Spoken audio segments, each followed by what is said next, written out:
avoidants don't move on easily.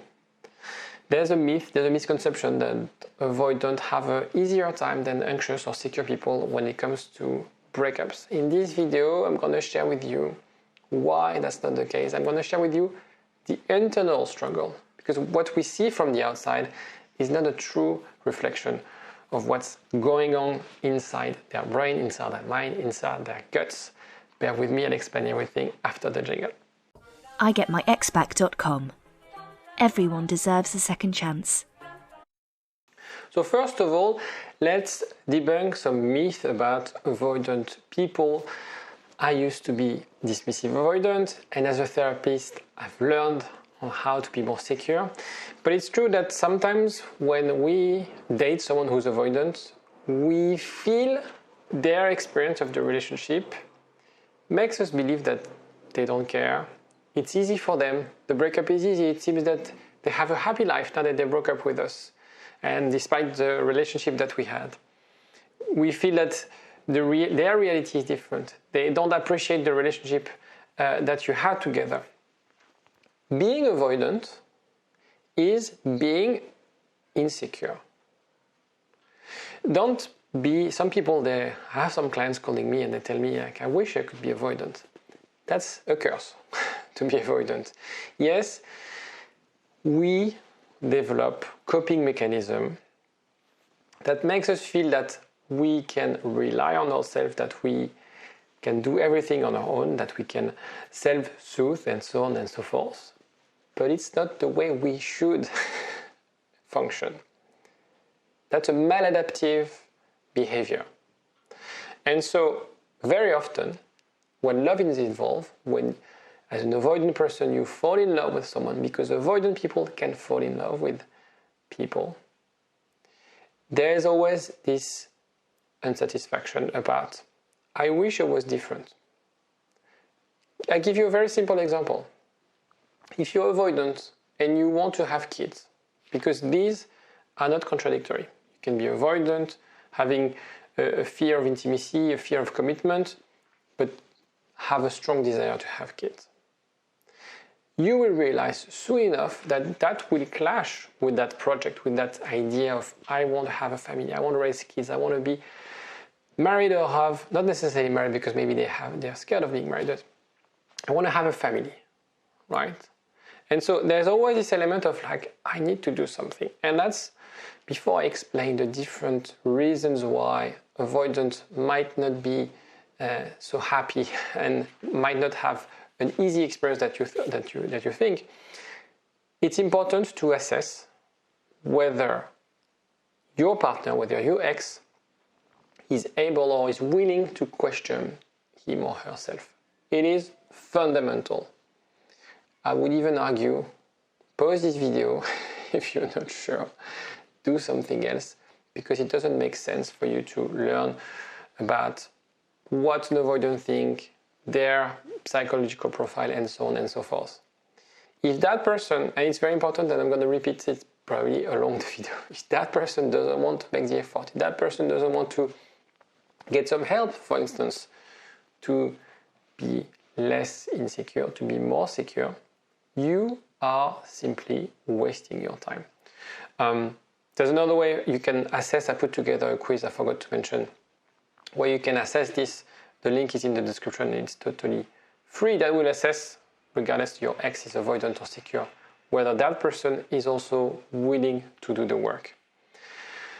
First element is emotional suppression. Again, all those elements that I will describe, from an avoidant point of view, you might be thinking, I used to think for ages, that was a strength, that was my superpower. I don't feel emotions, therefore I'm more resilient. That was my ways of thinking. And so we develop, anxious, avoidant people, this defense mechanism to protect ourselves from emotional pain. If we don't feel anything, then we don't get the pain from negative emotions. We don't get the upsides of positive emotions. So you see, that's not necessarily always positive. Also, what happens is that they'll tend to wear a mask. They'll tend to appear like they're not affected by the situation. So very often, and not necessarily in the context of this breakup, you might be thinking that your partner, your ex, went through a situation where you would have been mad, where you would have been vocal and yelling and crying and being extremely angry at the person, for instance, and they were really like cool and composed, and you felt like, wow, they managed really well to handle the situation. No, it's just a question of emotional suppression. The problem is when you do that is that you bottle up feelings instead of expressing them.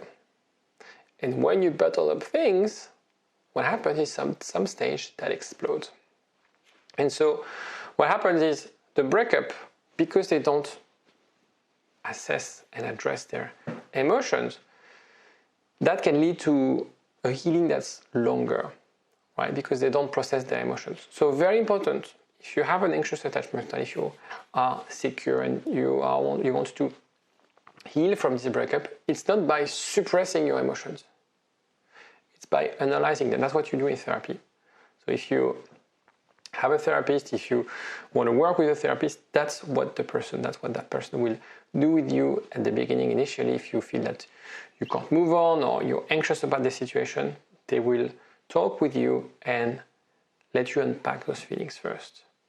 The whole point of my videos, of my work, is really bringing awareness of emotions are just a signal. You can decide that they will let you decide, they will drive your behavior, and you can also look at them as what they are, signals, and explore and pull a little bit the what's behind, what's at the end. Another element, very, very common with avoidance, is the phantom X. It's a concept detailed in the book Attached that I would recommend you to read if you haven't. When you have an avoidant attachment style, you sometimes have, towards the end, you develop a negative view of the partner. You focus on their shortcomings. You focus on the little things that annoy you. The way that when they eat, they make a noise. The way they chew salad, that annoys you. The fact that they always pull the rug from you at night. The fact that there's many things that annoy us. With a partner, you can decide to feel like, okay, these are tiny things, or you can decide to obsess on those things. That's what avoidants do. What happens is when you break up with that person, they don't have these elements. They don't experience those little things that they felt like, it's really annoying. And so, because the pressure of the commitment disappears, what's left of the relationship is the happy moments. Because the problem with avoidance is that they fear commitment, they don't know how to handle intimacy, they don't know how to reciprocate love. When you remove all those pressure, all the tension from the relationship, what's left is you. And if you're watching this video, you know that person was in love with you. And perhaps you know that this person is still in love with you. The problem is not you, it's the relationship. So very often, when we feel an avoidant has moved on, when we feel an avoidant is having the best life ever after this breakup, you might be wrong. They are fantasizing on you. That happens really frequently. Another very strong image for you to understand how avoidant might function. This duplicity, this mask, I'm okay, I'm fine, was like if you go and if you speak with them. I have clients who have an avoidant attachment style, and very often they come across like, I have no problem, the problems are, my partner, because she's too emotional, he's too demanding. And then we need to peel the onion. Not like this, peel the onion. You peel the onion and you understand that actually there's something behind. Actually there's a fear, there are wounds. And when you explore this with people who have an avoidant attachment style, that becomes extremely powerful. So understand that if you feel, if you see, if you perceive that your ex is okay, that might not be the case. It's the case if your relationship meant nothing to them. It won't be the case if your ex was in love, if you had something special. Remember, this person is a human being, and we have a deep need to be attached to a primary attachment figure. What they're experiencing right now is this idea that, okay, my fears, my wounds, all those aspects of my life that are buried, that are unconscious from my awareness, they disappear now, and now I'm left with my self, which you might be thinking, oh yeah, that's their default position, that's where they're happy. They're not happy when they're on their own, otherwise they wouldn't be dating yourself, and I'm pretty sure they dated other people before. Not because they had to, because they wanted to. Okay, so remember, it's not because you think they're okay that they're okay. Another really important concept is the self-reliance misconception. As I discussed before, the idea that we have a superpower. Being able to only rely on ourselves is what makes us stronger. And so, value independency, self-sufficiency. And when you have this, in the context of a breakup, we don't ask for help. We don't want to discuss those things, right? Anxious people, or secure people, they have a tendency to, okay, something is happening, something is bothering me, I'm sad, I feel depressed, I need to talk to someone.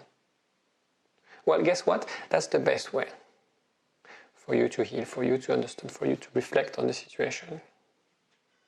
Whether it's with a friend, someone that you trust, a therapist, that's the best way for you to feel better, for you to understand, and don't let this breakup define you, right? And so the fact that they don't seek help will prolong the healing process, will not make them feel better, because they can't feel better on their own. It doesn't happen like this. Some breakups are easier to handle than others, and usually when they're easier is because the relationship wasn't necessarily meaningful. If you're watching this video, I guess your relationship was meaningful, and that was the case for your ex as well. Another element is avoidance of grief. The same thing is they don't want to deal with stuff. They don't want to deal with the difficult, the emotional bit of what life brings in our life. So they might distract themselves to avoid from the pain. Again, the same way, those unresolved emotions, they can linger, they can resurface, but if they don't deal with them, if they don't explore them, they're going to get stuck, and the healing will be delayed. Another very important element is obviously the repressed attachment needs that I described a little bit before. We all have a need to be attached to our primary attachment figure. This is how we are, this is how we are constructed as human beings. These needs can be suppressed but never eliminated. What they are doing is they're suppressed, they are actively trying to break the bond, but soon enough, they'll feel the need. And so what might be in their belief system, in their idea of the breakup will offer me what I need, what I want, I need to be on my own, to do my own things, not to report, not to depend on someone, soon enough, they'll experience a different reality. They might experience loneliness, longing for this relationship. That happens very frequently. Another very element, and last slide is very important, so bear with me. Another element is the cognitive dissonance. The conflict between attachment and avoidance. The way, in other words, or the way you can perceive this, the signs is that those hot and cold behaviors, right? One day they'll be super happy to see you, the other day they'll ghost you. This element of like, I want to be with you, but I'm busy. That's very, very common for avoidant people. The idea that they struggle to reconcile those feelings, right? They're uncertain, they're not sure, okay? And it is a very difficult stage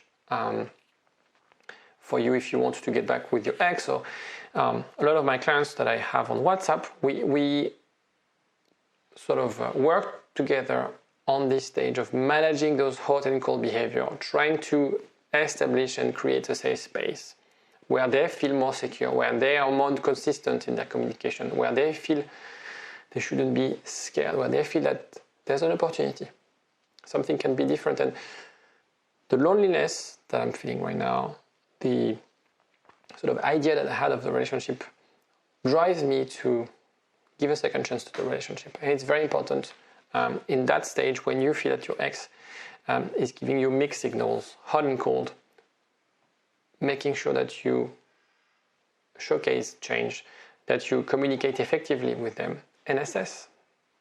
And the very important part, it's very important, and I want you to comment on this. Let me know in the comment section what you think about that, because it's very important, and I'm using these videos also in the comment section as a way for people to engage, to communicate, to sort of share their success stories, their struggles, so I can help you and you can also help each other. The way of people are unique. Your dismissive avoidant partner or ex is unique. The idea is not to tell you, yes, you're avoidant, you will get back with them. The idea is to let you know that the way you perceive behaviors, the signs that you are trying to look with your ex might not reflect the real reality, their internal reality. Now, you have to assess whether you're wasting your time or not. And I'm not the kind of therapist who will tell you, yes, you can get back with your ex at any cost because I have this magic formula. It doesn't work like this. I wish, but it doesn't work like this. Right now, you're watching this video, you're learning about attachment style, you're watching my videos, you're watching other videos, you're reading, you're learning, you're growing. What about them? And it's very important to ask yourself this question. What about them? What are they doing right now to make it work? And don't think because they took the decision to end the relationship, you're the only one who needs to change. That doesn't work like this.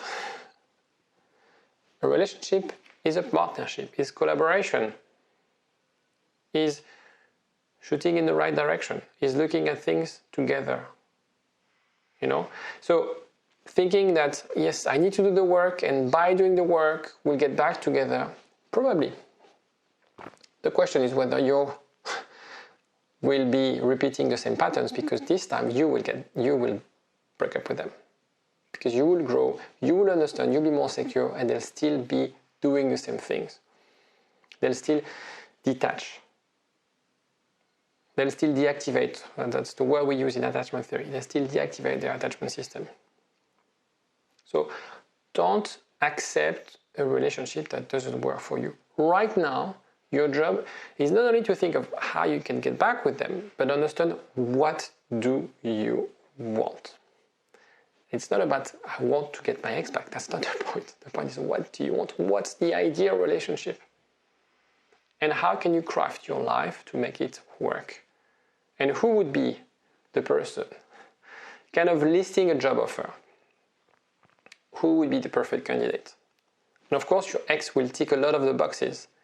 But if you do the work, I'm pretty sure you'll see new criteria. You'll see new things that you want in your life. And these are the things you need to assess whether your partner will do the work as well. I hope this video was helpful. Let me know in the comment section. If you want to watch more of these videos, you can subscribe as well. Take care of yourself. Power for a long time. Get up, nah, I ain't a quitter. Toss me the ball, I'm a really big hitter. Big picture, I'm a straight killer.